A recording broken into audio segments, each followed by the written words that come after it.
Ah, check ça! Ce soir, on va faire un autre iceberg parce que je pense que l'iceberg du sommeil a eu un certain succès. Je pense que ça vous plaît. En tout cas, nous autres, ça nous plaît beaucoup. Toujours. On a envie, on adore les icebergs. Et ce iceberg-là va parler de coïncidences étranges. Comme si le destin voulait nous guider vers quelque chose. Je pense aussi qu'on peut dire que si on croit que notre destinée est écrite à l'avance, ben on ne croit pas aux coïncidences. Certains d'entre vous vont plutôt croire au paranormal, aux malédictions. Hein? Tout dépend de nos croyances. Vous allez percevoir certains sujets autrement que nous, et c'est normal. Mais ça va rester intéressant. Aussi, les grosses coïncidences, il n'y en a pas tant que ça. En gros, c'est toujours les mêmes.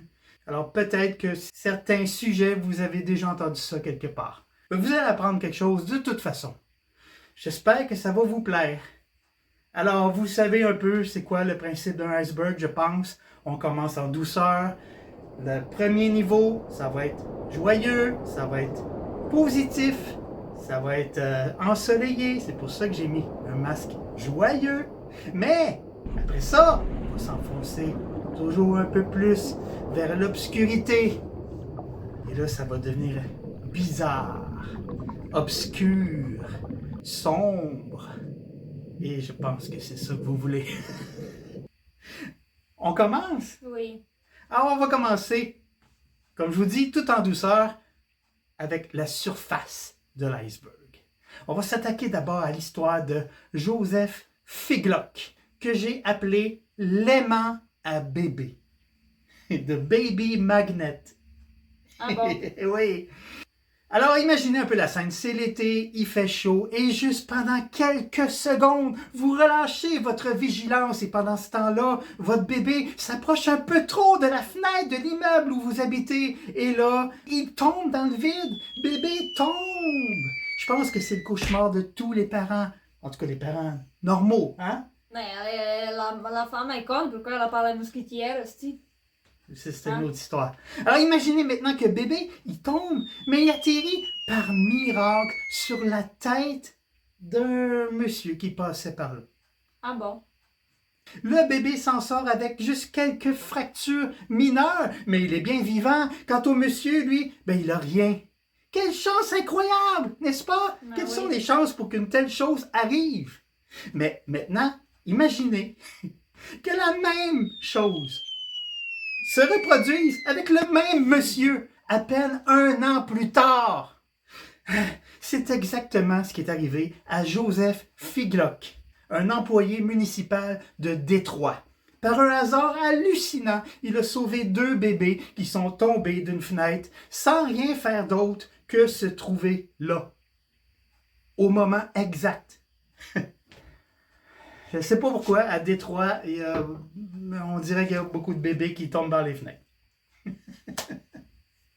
Cool.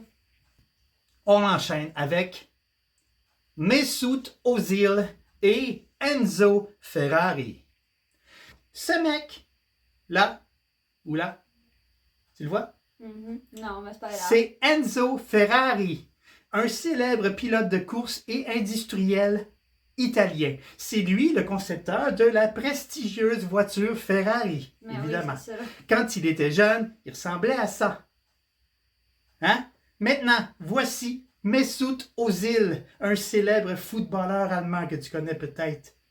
Il est né de parents turcs. La ressemblance entre les deux hommes est saisissante. Pourtant, aucun lien de parenté entre les deux. Mais ce qui est le plus intéressant, c'est le fait que Özil est né le 15 octobre 1988, l'année du décès d'Enzo Ferrari. Ah Enzo bon? Ferrari est décédé le 14 août 1988, seulement 2 mois avant la naissance du footballeur Mesut. Alors, est-ce qu'on peut parler de réincarnation? Je ne le sais pas. Mais la coïncidence est troublante. Alors, on enchaîne avec Bill le chanceux. Oui, on peut parler de chance. Tu vas voir. Pas quand tu t'appelles Bill, là. C'est pas pire que Suzanne, hein, ou Susanna, hein? Qui s'appelle Susanna, hein? C'est ça. Quelle conne. Alors, en Non, mai... moi c'est Susanna. Ok, est-ce que je t'appelle Philippe? Hey. Non, toi t'es Philippe. Relax. Ouais, c'est ça. Alors, en mai 1998, un certain Bill Morgan, un Australien de Melbourne, alors âgé de 37 ans, a eu un grave accident de voiture. L'accident lui a laissé la vie sauve, mais Bill a souffert de complications cardiaques. Malheureusement, il a ensuite eu une réaction allergique intense à un médicament qui lui a été administré pour traiter ses problèmes cardiaques. Une réaction si intense qu'elle a déclenché une crise cardiaque fatale. Oui, il est mort pendant 14 minutes et 38 secondes avant d'être ressuscité par le médecin. Heureusement, vous allez me dire, mais malheureusement, Bill est ensuite tombé dans un profond coma. Mais il est pas chanceux, là.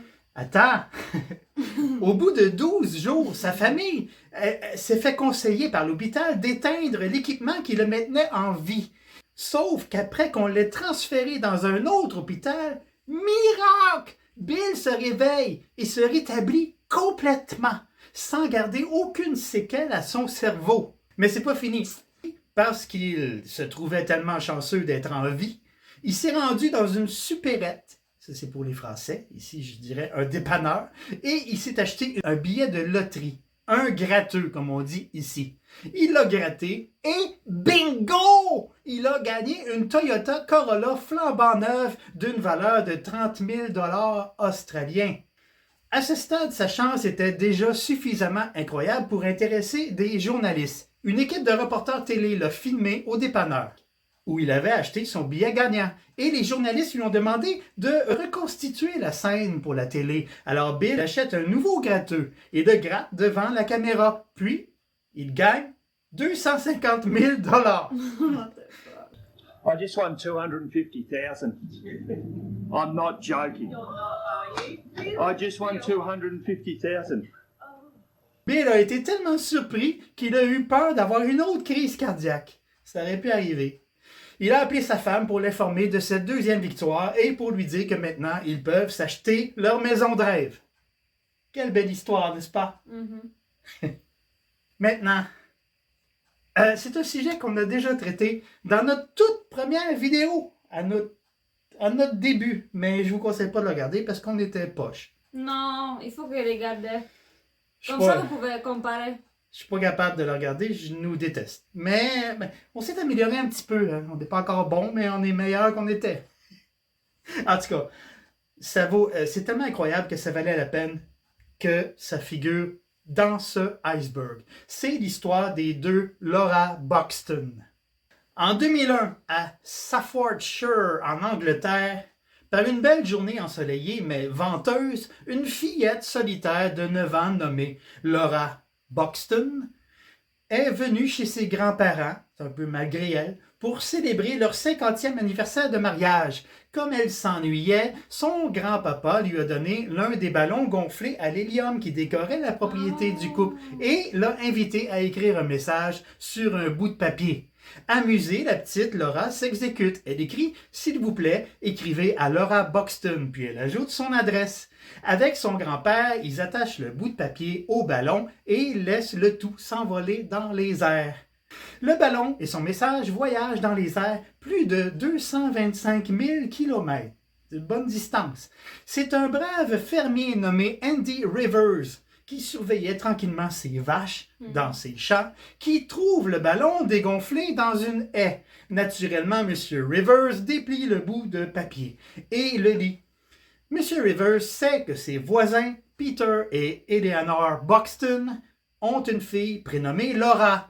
Alors, naturellement, il se rend chez ces Buxton et donne le ballon et le message à la petite Laura Buxton numéro 2. Cette autre Laura fait ce que le message lui demande et elle écrit à Laura Buxton numéro 1. Mais sa surprise est décuplée quand les deux filles se rencontrent grâce à leurs parents respectifs. Attention, ça va devenir intéressant. Les deux Laura ont environ le même âge, à quelques mois près, autour de 10 ans. Une 10, l'autre 9. Les deux Laura ont les cheveux châtain clair, les yeux de la même couleur.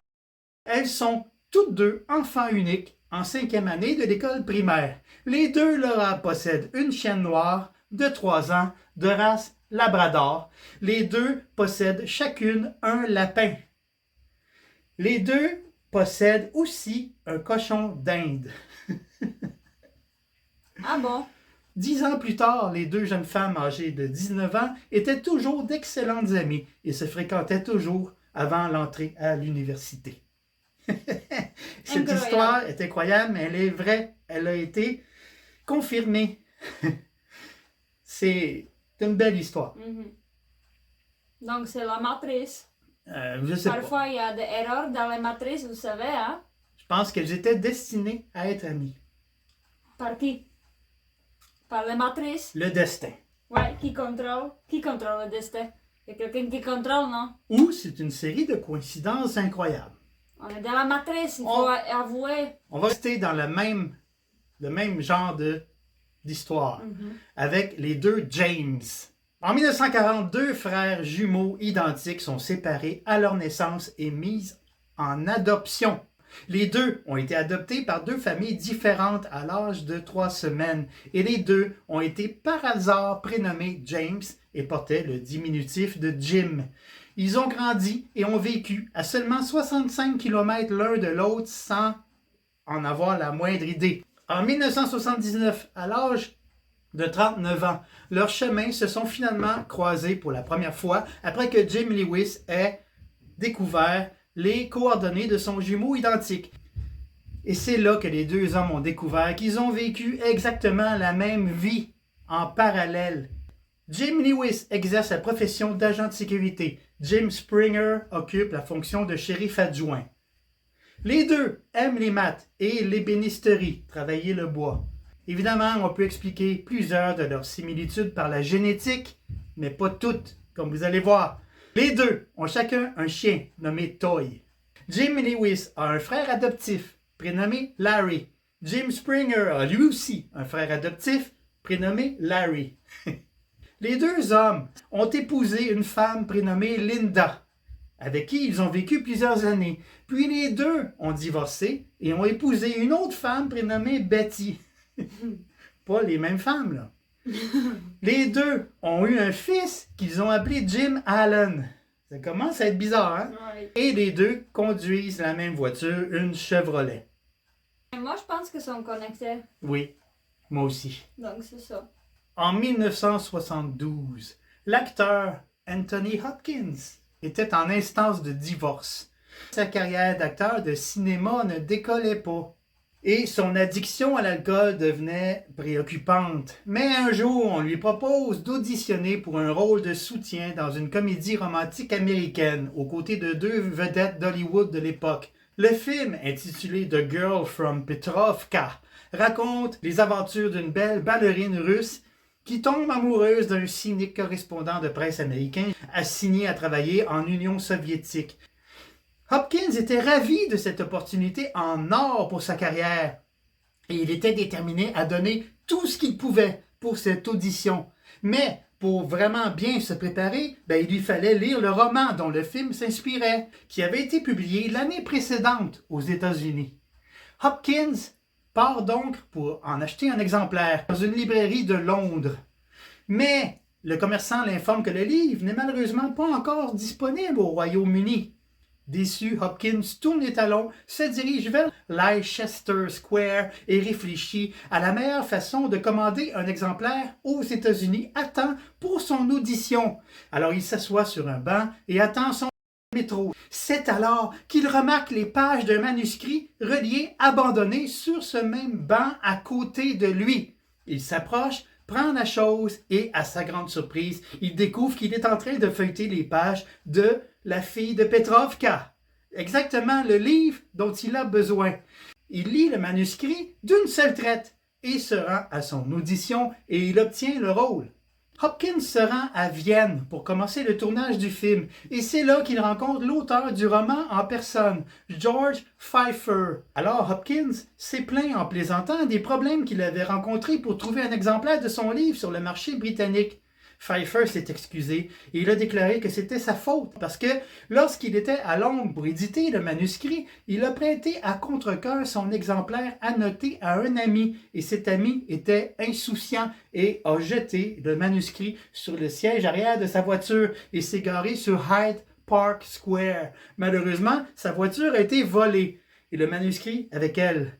Tandis que Pfeiffer expliquait tout ça à Hopkins, celui-ci, sans un mot, s'est tourné, a couru vers sa loge et il est revenu avec le manuscrit qu'il avait trouvé sur le banc quelques mois auparavant. Cette suite de coïncidences incroyables a permis à Hopkins de décoller sa carrière d'acteur à Hollywood.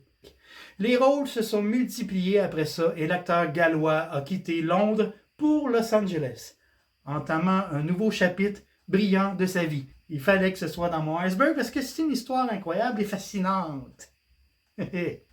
Hey, maintenant, on va s'enfoncer un petit peu dans les eaux plus sombres. Ça va être des histoires un peu plus sombres, mais pas trop. L'acteur néerlandais le plus charismatique du cinéma, Rutger Hauer,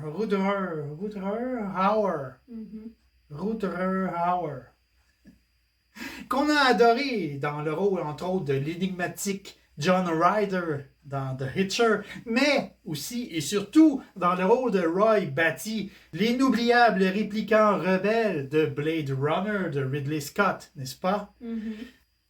Alors, attention, spoiler, l'androïde Roy Batty, interprété par Hauer dans ce film, s'éteint à la fin, oui, juste après avoir prononcé un monologue touchant sur le temps et sur la valeur d'une vie. Il parle de tous les souvenirs de sa courte vie qui se perdent dans le temps comme des larmes dans la pluie. Blade Runner est un film de 1982. Le personnage de Roy Batty est mort en 2019. Et coïncidence troublante, l'acteur qui lui a donné vie de manière aussi touchante, il est mort lui aussi en 2019. Exactement comme son personnage le plus marquant. Intéressant. Coïncidence troublante. Alors on enchaîne avec l'homme paratonnerre. Quelles sont les probabilités qu'on soit frappé par la foudre au courant de notre vie? Ça dépend si t'es con. Ouais, c'est vrai. Si t'es con, tu vas dans les bois quand il mouille puis le tonnerre, ben C'est probablement 50 fois. C'est sûr, vu de même. Mais est-ce que tu es vivant? Ça dépend. Selon le site CCHST, le Centre canadien d'hygiène et de sécurité au travail du Canada, les probabilités sont de 1 sur 1 million. Mais selon Environnement Canada, la foudre tue entre 2 et 3 personnes chaque année au pays. Hein, quand même. Maintenant, quelles sont les probabilités qu'une même personne se fasse frapper par un éclair 7 fois au cours de sa vie? Un professeur. Encore une fois, c'est le corps. Non, pas du tout. Un professeur de statistique de l'Université George Washington l'a un jour estimé à 4,15 sur... Pas capable de lire ça. De 1 ça, avec... 9 fois en tout cas, 3 0. ce nombre. Oui. Dans 27 0. Pourtant, c'est exactement ce qui est arrivé à Roy Cleveland Sullivan, qui est d'ailleurs inscrit au livre de records Guinness. Alors, la première fois qu'il a été foudroyé, Sullivan se trouvait proche d'une tour d'observation des incendies en avril 1942. Sullivan travaillait comme garde forestier dans le parc national de Shenandoah, dans l'État de Virginie. La tour qui venait d'être installée ne possédait pas encore de paratonnerre. Ce jour-là, la foudre frappe donc la cabine, déclenchant un début d'incendie à l'intérieur. Surpris, Sullivan tente de sauver, il n'est pas assez rapide, et à peine quelques secondes après avoir quitté la tour, il est touché par un éclair, et ses jambes seront en partie brûlées. La deuxième fois, c'est en 1969. Sullivan conduisait son camion sur une route de montagne par un jour de juillet. Normalement, dans un véhicule, on est protégé, hein? grâce aux pneus en caoutchouc. Mais malheureusement pour Sullivan, les 2 fenêtres avant de son camion étaient ouvertes parce qu'il faisait chaud. L'éclair pénètre par une fenêtre et ressort par l'autre. Sullivan se retrouve dans le fossé, les sourcils et les cils brûlés et sa montre bracelet détruite. Mais à part ça, il était indemne.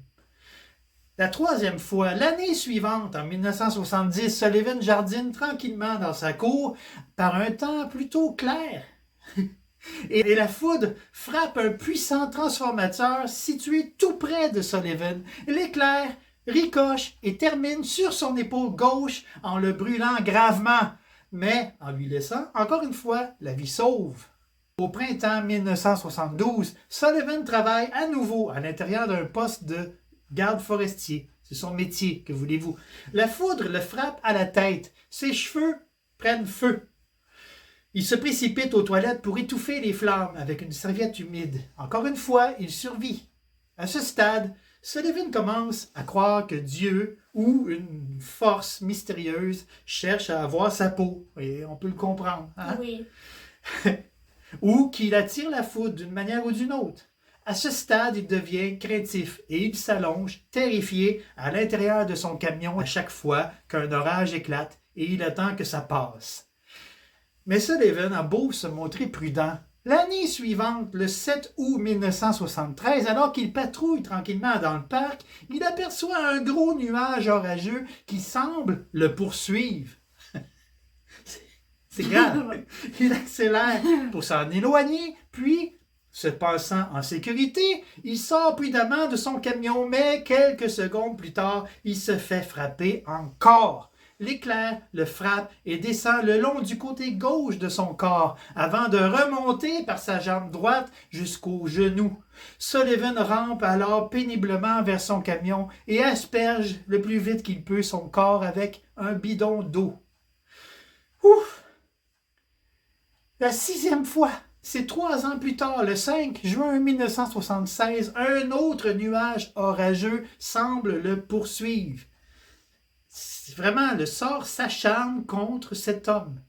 Il tente de fuir le plus loin possible, se tord malheureusement la cheville dans sa course et l'éclair le frappe à nouveau et ses cheveux prennent encore, en tout cas, ce qu'il reste de ses cheveux, prennent encore feu.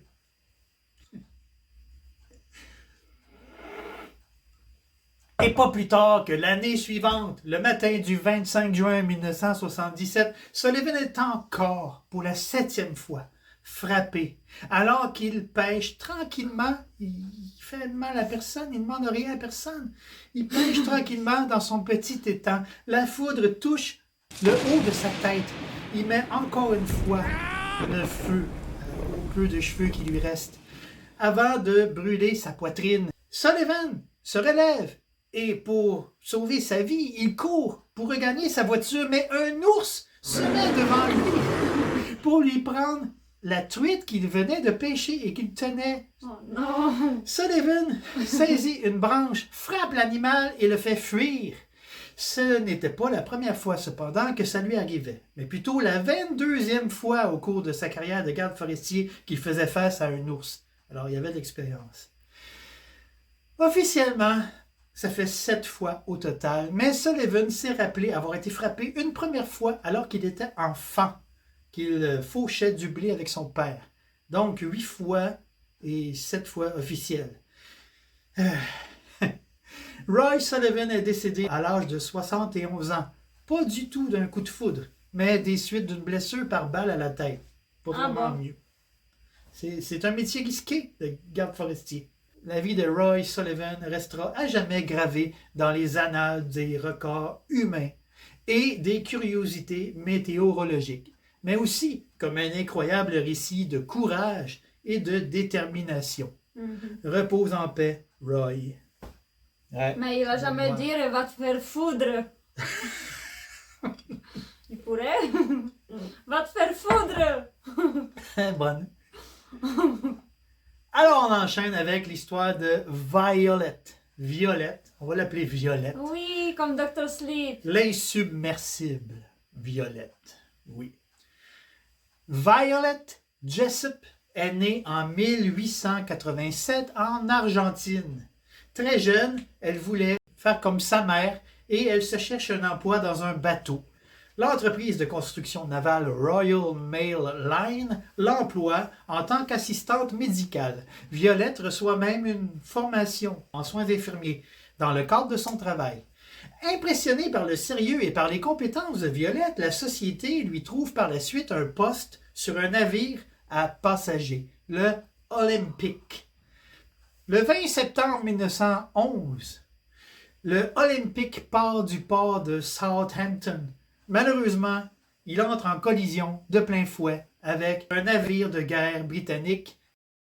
Le navire est sérieusement endommagé, mais heureusement, il est arrivé à bon port et personne n'a été tué. C'est une chance. Pas comme Titanic.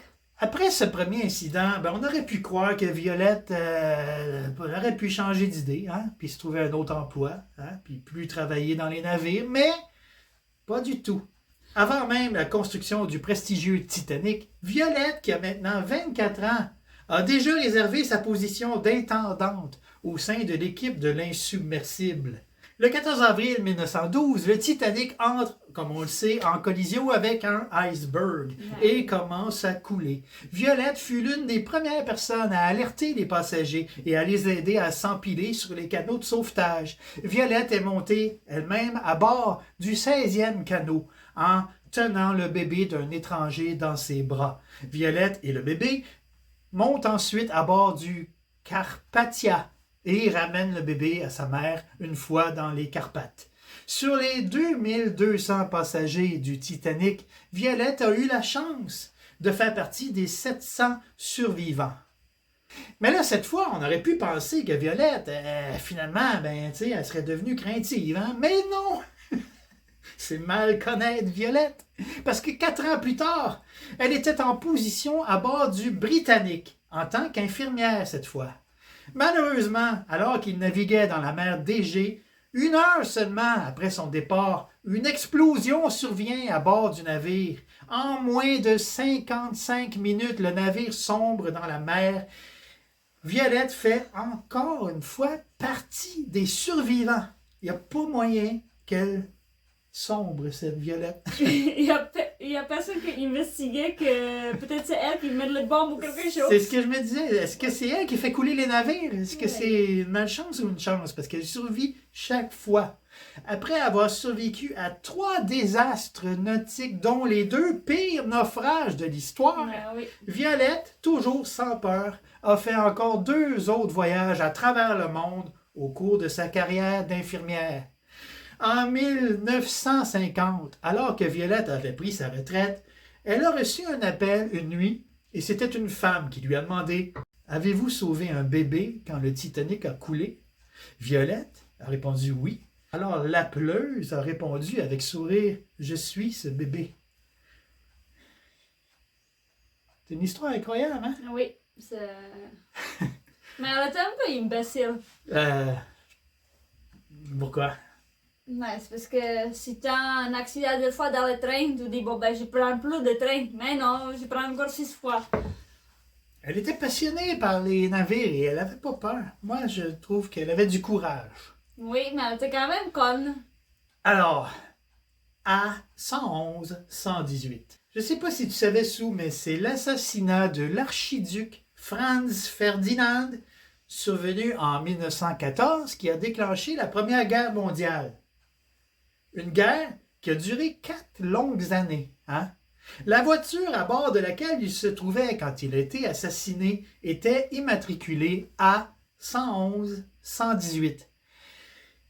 Par une étrange coïncidence, cette plaque annonçait à sa façon la date à laquelle cette même guerre, qui avait commencé avec sa mort, allait prendre fin, soit le 11 du 11 1918. Le A signifiant armistice, la fin de la guerre. Ouais. C'est fort, hein? Oui. Alors, on va enchaîner avec Marc et la comète. Le célèbre auteur américain Mark Twain, le créateur de Tom Sawyer, entre autres, est né en 1835, 2 semaines seulement après le passage dans le ciel de la comète de Halley. On sait que cette comète traverse notre ciel environ tous les 75 ans. Twain a écrit 1 an avant sa mort. Je suis venu au monde avec la comète de Halley en 1835. Elle reviendra l'année prochaine et je m'attends à partir avec elle. Et Twain est mort le 21 avril 1910, la même année du retour de la comète. Il est venu avec la comète et il est reparti avec la comète exactement comme il l'avait prédit. Ah oui. On connaît tous les Simpsons, n'est-ce pas? Je pense que c'est le cartoon le plus célèbre de tous les temps. Hein? Oui. Depuis quelques années, on attribue à cette émission l'extraordinaire capacité de prédire notre futur. Cette réputation a pris tellement d'ampleur au fil du temps dans les réseaux sociaux et partout sur Internet que je me devais bien sûr d'en parler ici dans notre vidéo, hein, parce que sinon ça aurait été un peu bizarre. Parmi la centaine de supposées prédictions de l'émission, j'en ai retenu quand même quelques-unes. La prédiction la plus célèbre est sans aucun doute celle sur l'élection présidentielle de Donald Trump. Attention aux images virales parce qu'elles sont fake. Elles ne datent pas de 2000, mais de 2015 et 2017, après les événements. Est-ce que ça veut dire que la fameuse prédiction de l'élection de Trump était complètement fake? Non! Parce que dans un épisode qui date bien de 2000, celui-là, Bart in the Future, la présidente Lisa fait bel et bien une référence à Trump, le désignant comme président. As you know, we've inherited quite a budget crunch from President Trump. Et disant que maintenant, elle doit réparer tout ce qu'il a... Gâché. C'est ça. How bad is it, Secretary Van Houten? We're broke. Dans le 4e épisode de la saison 2, diffusé en 1990, Bart trouve un poisson mutant à 3 yeux dans un lac situé proche d'une centrale nucléaire. 20 ans plus tard, en Argentine, un poisson à 3 yeux est trouvé dans un lac nommé Chorro de Agua Caliente, situé proche de l'installation nucléaire Cordoba. Oui, exactement comme dans le cartoon. Dans l'épisode 10 de la même saison, les caricatures des célèbres artistes de variété et magiciens Siegfried et Roy performent sur scène à Las Vegas, comme ils font toujours dans la vie, et se font sauvagement attaquer par leur tigre blanc devant le public. Malheureusement, le 3 octobre 2003, l'attaque du tigre blanc arrive vraiment dans la réalité. Roy Horn a trop insisté, je pense, pour qu'il dise hello à son public. L'animal a fini par l'attaquer, l'a mordu au cou et l'a traîné hors de la scène, le blessant grièvement. Horn s'en est sorti vivant, mais est resté partiellement paralysé. À sa demande, on a accepté d'épargner son tigre. On l'a tout simplement relâché dans la nature. Mais au moins, il n'était pas cop, il a laissé vivant Oui. le tigre. En 1995, dans l'épisode numéro 19 de la saison 6, Lisa se rend à Londres. On peut y voir un building en forme de pyramide situé près du Big Ben. Il s'agit manifestement du Shard. On ne peut pas se tromper, c'est vraiment le Shard. Mais ce building n'existera que 14 ans plus tard. Au même endroit que dans le cartoon, à gauche du Tower Bridge. J'ai eu beau chercher sur le net, j'ai trouvé aucune explication pour celle-là. Mais peut-être ils font exprès de faire ce building après qu'ils ont vu. Pourquoi pas? Ils se sont inspirés du cartoon. Mhm. Dans un épisode du 8 novembre 1998, on aperçoit le logo de la 20th Century Fox avec la mention « Une division de la compagnie Disney ». Eh bien, la Fox a effectivement été rachetée par Disney en décembre 2017 pour la somme de 52,4 millions de dollars US. Dans l'épisode 12 de la saison 21, en 2010, Homer et Marge, devenus champions de curling, participent aux Jeux olympiques de Vancouver. Grâce à eux, l'équipe américaine remporte la médaille d'or en gagnant contre l'équipe suédoise. Oh. Eh bien, 8 ans plus tard, l'équipe américaine de curling remporte réellement la médaille d'or devant les Suédois. qui étaient pourtant les favoris. Exactement comme dans les Simpsons. Dans un épisode diffusé en mars 2014, l'Allemagne remporte la Coupe du monde de soccer, de football européen. En juillet, l'Allemagne remporte vraiment la Coupe du monde. Un casque de réalité virtuelle qui permet de changer le goût des aliments qu'on mange, ça paraissait loufoque en 2000 dans l'épisode 17 de la saison 11, sauf qu'une technologie similaire est présentement en cours de développement. Alors oui, les Simpsons, une émission qui lance plusieurs gags par minute depuis 35 ans, tombe forcément dans le mille de temps en temps. C'est mathématique. Mais ce n'est pas la seule, parce que South Park a aussi prédit le futur. They kill Kenny, Non. bastard! On en parle moins, mais... Dans un épisode de 1999 de la saison 2, South Park inaugure son premier festival de films indépendants dans l'épisode. Et il est question d'un film racontant la relation entre deux cowboys gays. Le film Brokeback Mountain n'est sorti qu'en 2005. Dans l'un des 3 segments de l'épisode 22 de la saison 10 de Family Guy, diffusé pour la première fois le 10 mai 2012, Peter Griffin est touché par la foudre. Et depuis, tout ce qu'il touche se transforme en Robin Williams. C'est bizarre. Quand à la fin, Peter est entouré de Robin Williams, il n'en peut plus et il tente de mettre fin à ses jours, mais son arme se transforme en Robin Williams. Oui, c'est loufoque. Mais c'est comme Malkovich. C'est un épisode bizarre, mais il n'y a rien de troublant là-dedans, me direz-vous. Et quand l'épisode a été diffusé la première fois, rien de troublant ne s'est produit non plus. Sauf que la chaîne britannique BBC a fait jouer une rediffusion de cet épisode le 11 août 2014 à 23h25. Et à peine quelques minutes après cette rediffusion, le monde entier a appris aux nouvelles que Robin Williams, le vrai, a mis fin à ses jours. Sa mort a été estimée autour de 23h50, probablement pile au moment où la tentative de suicide de Peter Griffin a passé en ondes. Ouh, c'est troublant. Voilà, les cartoons prédisent l'avenir, c'est un fait. Et c'est troublant. Oui. Parce que j'ai un épisode, mais je ne sais pas si c'est la coïncidence ou qu'est-ce qui se passe, mais est-ce que vous savez, mais c'est quelques années, je pense, mais est-ce que vous savez qu'il y avait une pieuvre que dans sa petite aquarium, elle avait deux boîtes, une équipe d'Espagnol et une équipe de je sais pas quoi, puis chaque fois qu'il jouait le football, elle choisit une équipe, et chaque fois l'équipe qu'il a choisie, il a gagné, chaque fois, jusqu'à sa mort. La pieuvre est morte. Elle ne s'est jamais trompée dans toute sa vie.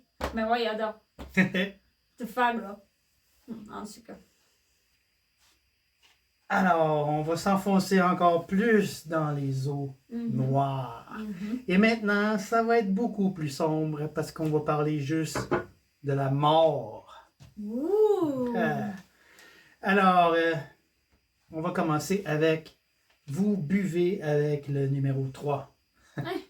On connaît tous le Club des 27, n'est-ce pas? Ou le Forever 27 Club. Le nombre étonnamment élevé de célèbres chanteurs morts à l'âge de 27 ans. Parmi les plus connus, il y a Robert Johnson, Brian Jones des Rolling Stones, Jimi Hendrix, Janis Joplin, Jim Morrison, Kurt Cobain, Amy Winehouse. Mais la liste est beaucoup, beaucoup plus longue. Selon la chaîne de télé musicale VH1, en octobre 1970, Jim Morrison se trouvait avec des potes au restaurant Barney's Beanery à Los Angeles. Il était en deuil de l'une de ses amies proches, Janis Joplin, qui était décédée le 4 du même mois, à l'âge de 27 ans. Juste quelques semaines après que Jimi Hendrix soit lui aussi mort d'une overdose, lui aussi à l'âge de 27 ans. Alors Jim, qui allait avoir 27 ans 2 mois plus tard, il a déclaré à ses potes, en levant son verre, « You're drinking with the number 3 ». That's right, number 3. Et le 3 juillet 1971, 9 mois après cette soirée, il est retrouvé mort dans son bain, dans son appartement de Paris, des suites d'une défaillance cardiaque à l'âge de 27 ans. Troublant, hein? Oui. Déclaration de mort. Le 4 juillet 1826, deux anciens présidents des États-Unis, le deuxième et le troisième, pour être plus précis, sont tous les deux morts ce même jour, le jour du 50e anniversaire de l'indépendance des États-Unis, exactement un demi-siècle après que fut signée la fameuse Déclaration d'indépendance, le 4 juillet. C'est la plus connue de toutes les séries de coïncidences, mais je ne pouvais pas ne pas la mettre. L'étrange connexion que semble avoir l'assassinat de Lincoln et celui de Kennedy dans mon iceberg. Alors, les deux hommes ont été élus au Congrès à exactement 100 ans d'intervalle. Lincoln en 1846, Kennedy en 1946. Les deux ont été élus présidents des États-Unis encore à exactement un siècle d'intervalle. Lincoln en 1860, Kennedy en 1960. Les deux hommes ont été assassinés un vendredi d'une balle en pleine tête et assis aux côtés de leur épouse. Leurs assassins ont tous deux été abattus avant de subir un procès. Ce qui fait penser à un complot, hein? Le théâtre dans lequel est mort Lincoln se nommait Ford Theater et Kennedy est mort dans une voiture Lincoln, fabriquée par la Ford. Leurs successeurs se nommaient tous les deux Johnson, Andrew Johnson et Lyndon Johnson. Et Andrew Johnson est né en 1808 et Lyndon Johnson en 1908.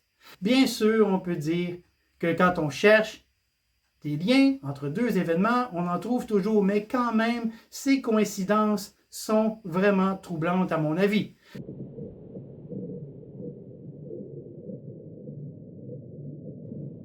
Encore une fois, on en a déjà parlé il y a très longtemps dans nos premières vidéos, mais je pense que ça vaut la peine que ce soit dans cet iceberg parce que c'est vraiment intéressant. James Dean est devenu une superstar grâce à seulement 3 films, tous tournés en l'espace d'1 an. La mort prématurée et tragique de l'acteur semble avoir été prédite par l'acteur britannique Sir Alec Guinness, le fameux Obi-Wan Kenobi de la saga Star Wars. Dans une entrevue qu'il a donnée en 1977 sur la populaire chaîne britannique BBC, Guinness a raconté que le soir du 23 septembre 1955, lui et son ami se sont fait refuser une place dans un restaurant trop plein de Hollywood. Alors qu'ils descendaient la rue, James Dean court vers eux en se présentant et en leur disant qu'il est justement à une table du même resto avec des amis. Il leur demande alors très aimablement s'ils veulent se joindre à eux. Guinness accepte l'invitation et le trio retourne au resto. Mais avant de rentrer à l'intérieur, James Dean montre à Guinness son nouveau bébé, la fameuse Porsche 550 Spyder. Elle était dans le parking du resto, encore recouverte d'un cellophane et décorée avec un bouquet de roses. Dean se vantait qu'elle pouvait dépasser les 240 km/h. Guinness lui demande alors s'il l'a déjà conduit. Dean lui répond « Pas encore », qu'en fait, il n'est même pas encore monté dedans. Et c'est là qu'un curieux sentiment s'est brutalement emparé de Guinness. Il dit à Dean « Écoute, je ne viendrai pas à votre table, à moins que tu le veuilles encore, mais je dois te dire une chose. S'il te plaît, ne va pas dans cette voiture, parce que si tu le fais, nous sommes vendredi, il est 22h, vendredi prochain à la même heure, tu seras mort. Si tu montes dans cette voiture. » Dean, qui n'était pas superstitieux, n'a pas pris l'avertissement au sérieux et le groupe a passé une charmante soirée dans le restaurant et James Dean a perdu la vie le vendredi suivant, le 30 septembre 1955, dans sa voiture en percutant une Ford coupé conduite par un certain Donald Turnip Speed. Dean est déclaré mort à 17h59. Il avait seulement 24 ans. Assez parlé de James Dean, il est temps qu'on parle de sa fameuse voiture, sa Porsche 550 Spyder, qu'il surnommait affectueusement Little Bastard. Après l'accident fatal, George Barris, un ami de Dean, a racheté l'épave de Little Bastard dans le but de la revendre en pièces détachées, mais durant la livraison, l'épave se détache du camion et lui brise les 2 jambes. Quelques semaines plus tard, le docteur William S. Trish achète quelques morceaux de Little Bastard. Il installe le moteur dans sa Lotus 9. Il prête ensuite la boîte de vitesse et des pièces de suspension à son collègue, le docteur Troy McHenry. Et durant une course à Pomona, à laquelle les 2 hommes participaient, S. Rich a eu un accident spectaculaire, mais s'en est sorti miraculeusement. McHenry fut moins chanceux, et il fonce dans un arbre et meurt dans la même course. Ensuite, Barris vend les 2 roues intactes de Little Bastard. Quelques jours après la vente, l'acheteur a un grave accident. Les pneus des 2 roues ont simultanément crevé. Heureusement, il s'en sort indemne. Plus tard, Barris est invité à exposer à Fresno l'épave de Little Bastard dans le but de sensibiliser le public au danger de la vitesse. Le garage dans lequel l'épave fut exposée a pris feu. Tous les véhicules de la collection exposée ont été détruits par les flammes, excepté Little Bastard. Durant une autre exposition, l'épave accrochée dans les airs est tombée sur un pauvre ado de 15 ans et lui a fracturé la hanche. Et ironiquement, cet incident a eu lieu le 20 septembre 1956, exactement 1 an après la mort de Dean. Plus tard cette même année, l'épave se trouvait dans une remorque en direction de Salinas pour une 3e exposition. Soudain, l'attelage se détache. Le conducteur, un certain George Barkus, a arrêté son véhicule sans qu'il y ait de dommages. Il s'est alors rendu devant la remorque pour évaluer les dégâts éventuels. Eh bien, l'épave se détache de la remorque et écrase le pauvre type. Et 2 autres conducteurs auraient apparemment péri dans des accidents alors qu'ils transportaient Little Bastard. George Barris a finalement décidé que c'en était assez. Il a trouvé un conducteur courageux qui a accepté de transporter l'épave maudite dans un centre de recyclage de Miami. Mais à l'arrivée, l'homme a découvert son wagon scellé, complètement vide. Un wagon scellé, intact, mais vide. Little Bastard s'est volatilisé. Et malgré une récompense promise d'1 million de dollars en 2005, il n'a jamais été retrouvé. Les attentats du 11 septembre 2001 du World Trade Center à New York, peu importe que l'on croie à l'œuvre des méchants terroristes extrémistes ou à la théorie de l'Inside Job, ce jour sombre de l'histoire américaine semble avoir été annoncé dans plusieurs scènes de films et séries télé. Dans un épisode des Simpsons, on en revient toujours, on peut voir cette image. Une brochure qui dit « New York pour 9 $ par jour » et juste derrière le 9 se trouvent les tours jumelles qui forment 911, le 9 septembre. Dans le film La Matrice, soit en 1999, on peut voir sur une image que le passeport de Nemo expire précisément le 11 septembre 2001. Dans le populaire et acclamé jeu vidéo pour PC de style cyberpunk intitulé Deus Ex, sorti en l'an 2000, chaque fois que l'horizon de New York était visible à l'arrière-plan, on ne pouvait pas s'empêcher de remarquer l'absence des tours jumelles du World Trade Center. Cette absence était apparemment due aux limitations de mémoire de texture survenues lors du développement du jeu.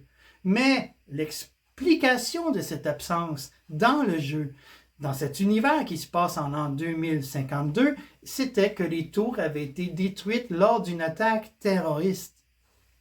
1 an après la sortie du jeu, les vraies tours jumelles furent détruites pendant une attaque terroriste. The Lone Gunman, au cœur du complot, en français, une série dérivée de la série culte de X-Files, un spin-off, qui racontait les aventures souvent comiques de 3 amis de Fox Mulder.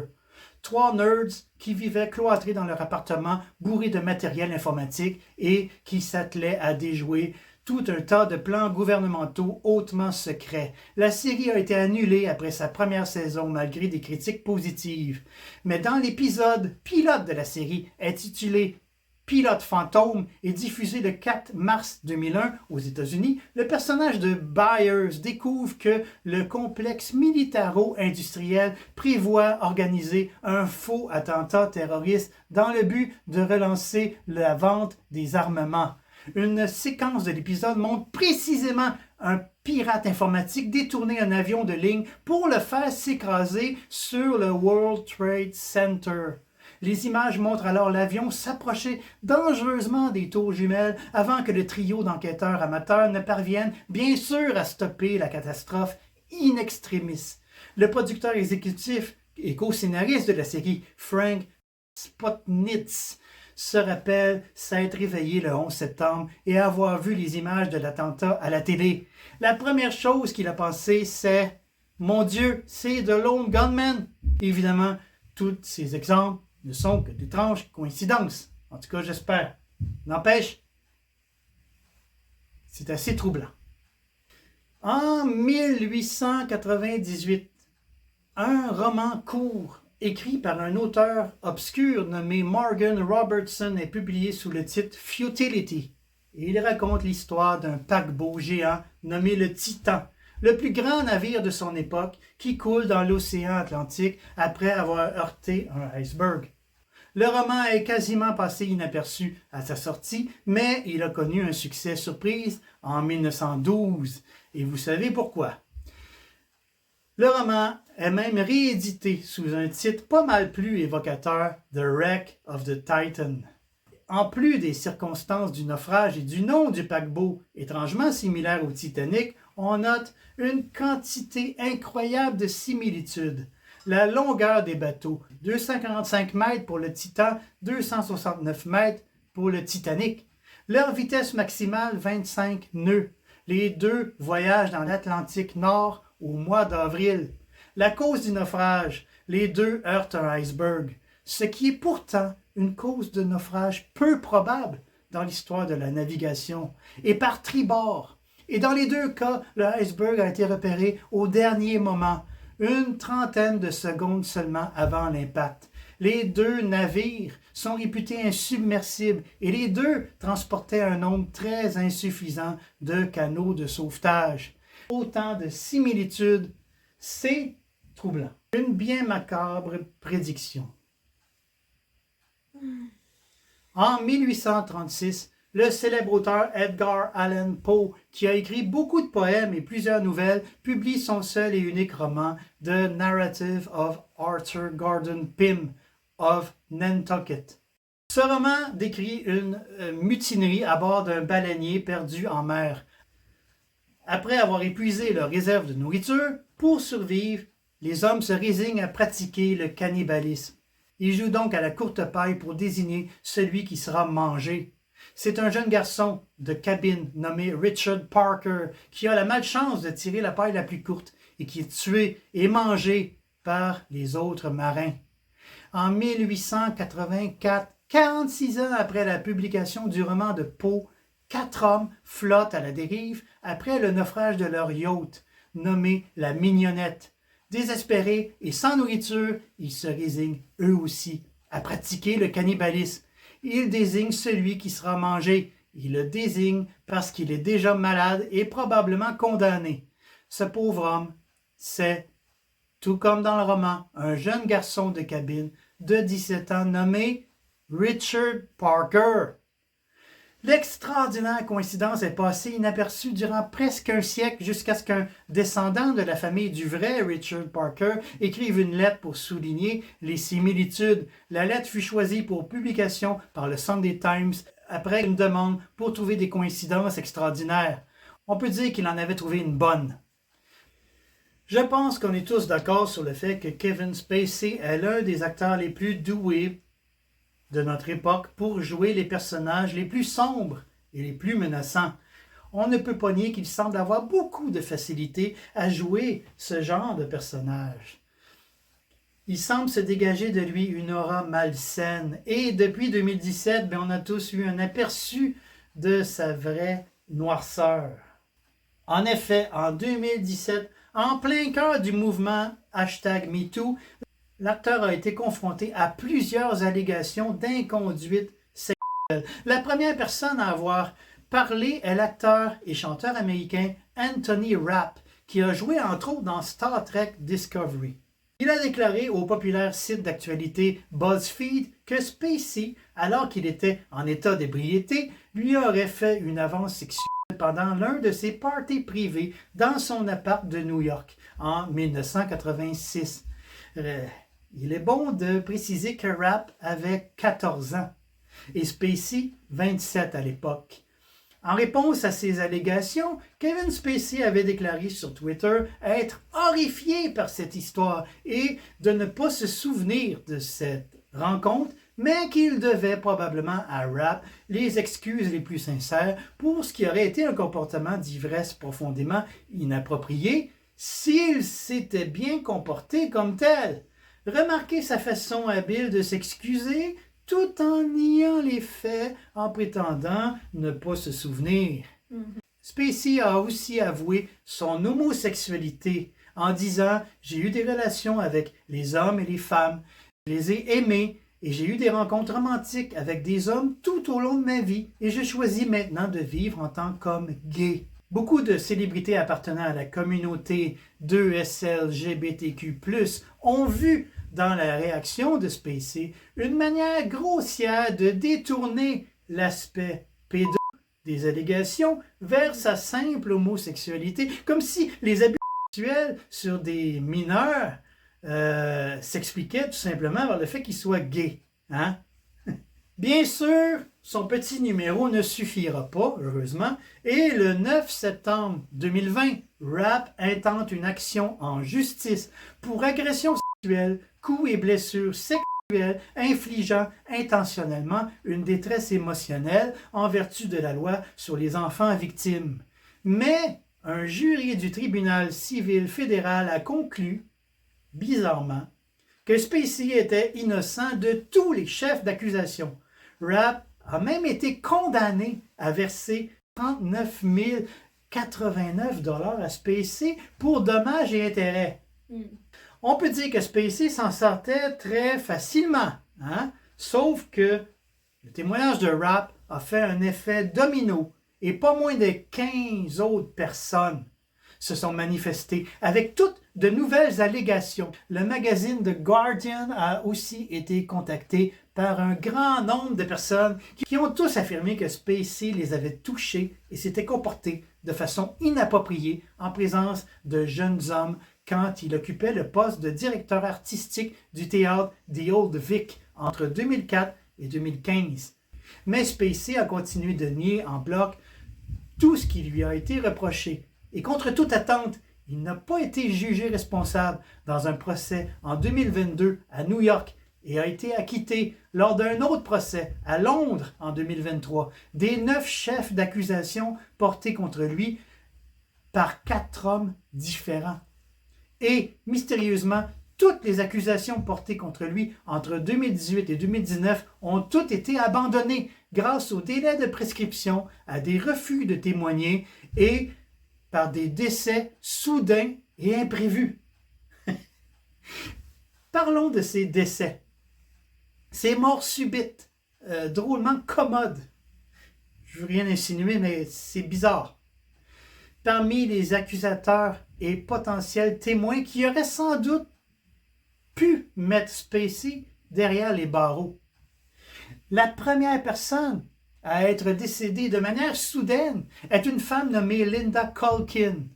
Elle faisait partie des premières personnes à accuser publiquement Spacey. En 2009, Culkin était assistante infirmière et avait entendu plusieurs patients se plaindre de mauvaise conduite de la part de Spacey. Linda Culkin était très déterminée à faire tomber Spacey suite au témoignage de ses patients. Elle est devenue une cyberharceleuse et s'est acharnée contre Spacey. Puis en 2019, Linda Culkin s'est fait renverser par une voiture à Quincy, dans le Massachusetts. alors qu'elle traversait la rue à pied. Elle a perdu la vie. En octobre 2016, un massothérapeute qui est resté anonyme a dit avoir été une victime de Spacey, qui l'aurait fait venir chez lui pour une séance privée et l'aurait enfermé dans une pièce avec lui et aurait tenté de le forcer à lui faire des choses qui n'étaient pas prévues au programme.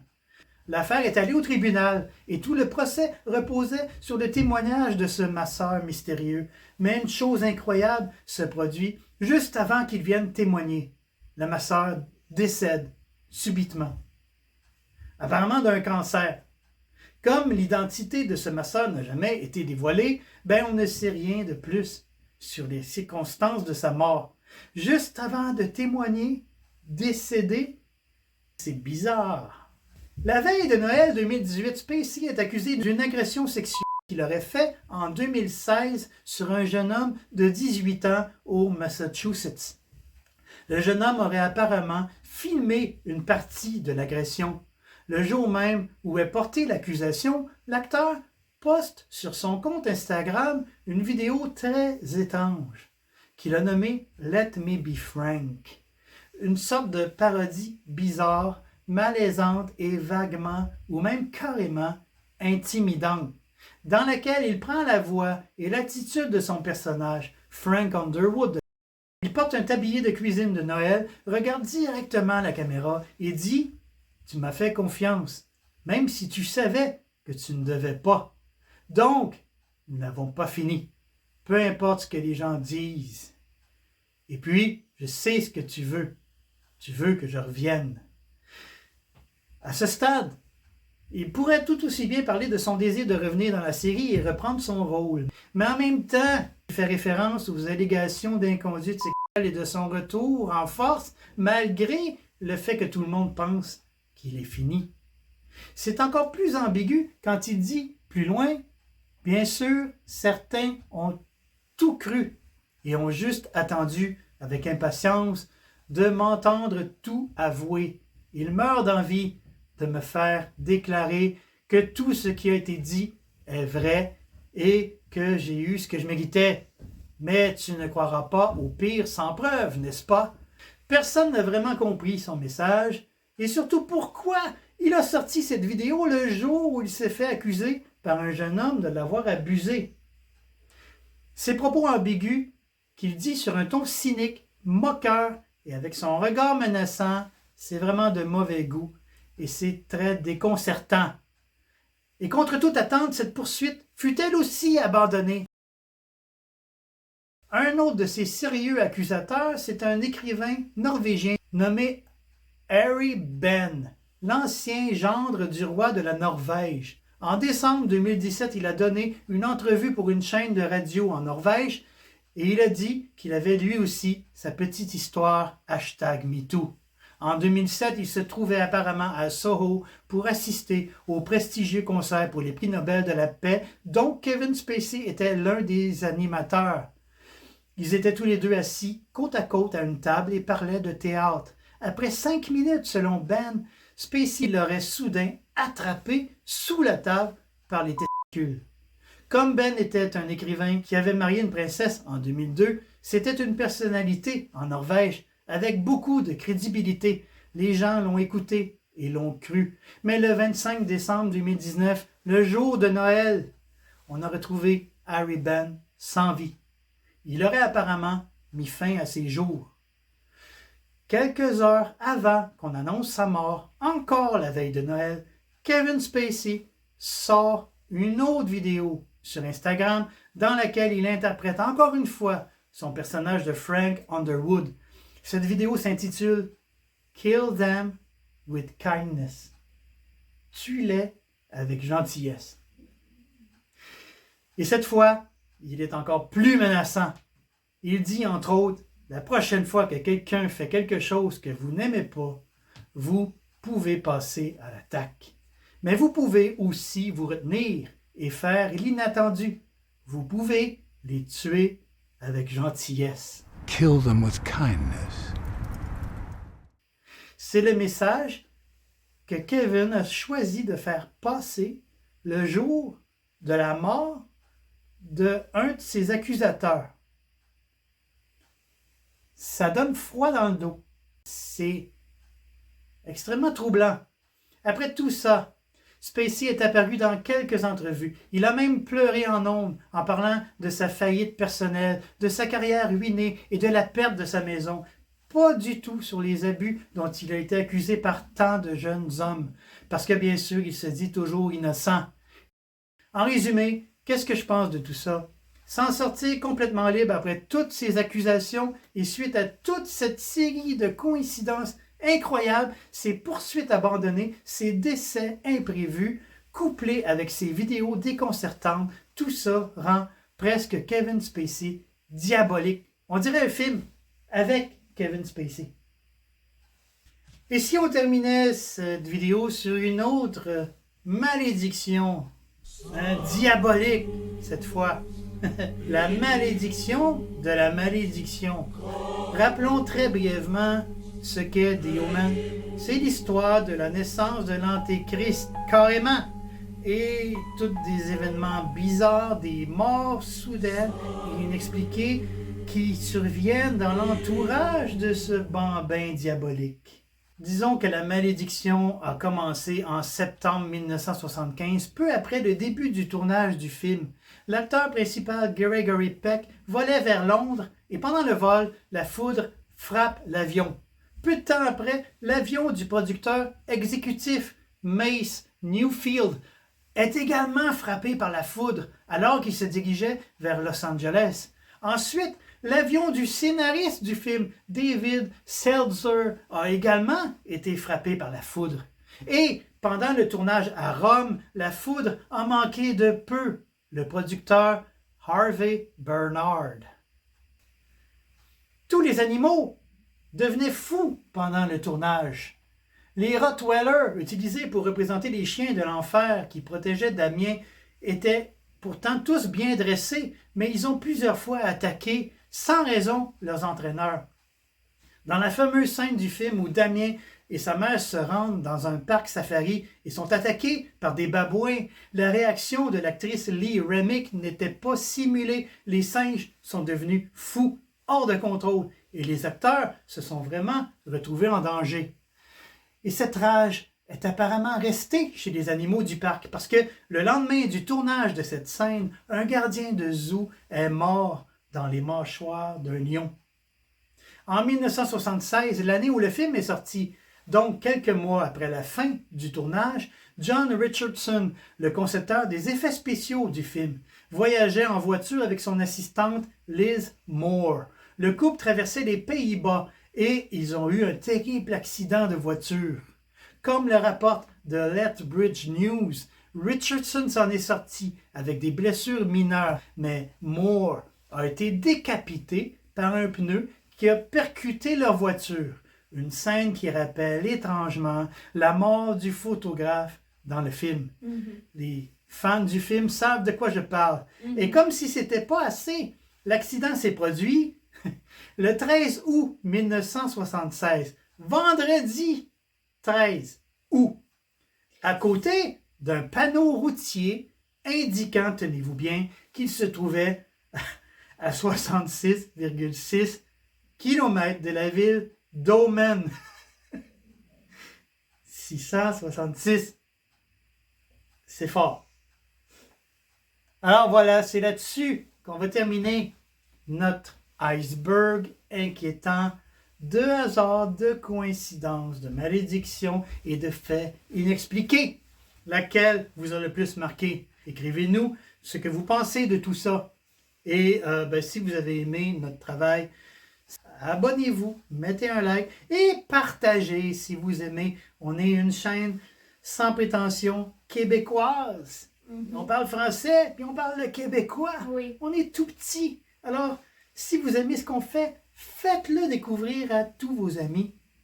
Ça va vraiment nous aider, nous faire plaisir et faire en sorte que la chaîne grandisse. Oui. Brièvement, juste vous dire que Freddy, je sais qu'il y en a d'entre vous qui l'attendent peut-être. Il reste une vidéo à faire sur Freddy. Et on ne l'a pas oublié, on ne vous oublie pas. Mais on pense aussi aux autres qui n'en ont rien à foutre de Freddy. Certains d'entre vous ne connaissent peut-être même pas Freddy. Alors, si je fais 4 vidéos, un après l'autre, sur le même sujet que vous ne connaissez pas, c'est pas bon pour la chaîne. Et c'est pas bon pour nous non plus parce que je veux pas qu'on se lasse. Mais on va y arriver. On va finir en beauté l'histoire de notre croque-mitaine brûlée préférée. Oui. Alors, un peu de patience et vous allez être satisfait. Oui. Je travaille dessus. Oui. Alors, merci si vous vous êtes rendu jusque-là. Et d'ici la prochaine fois, eh bien, restez Restez creepy. creepy.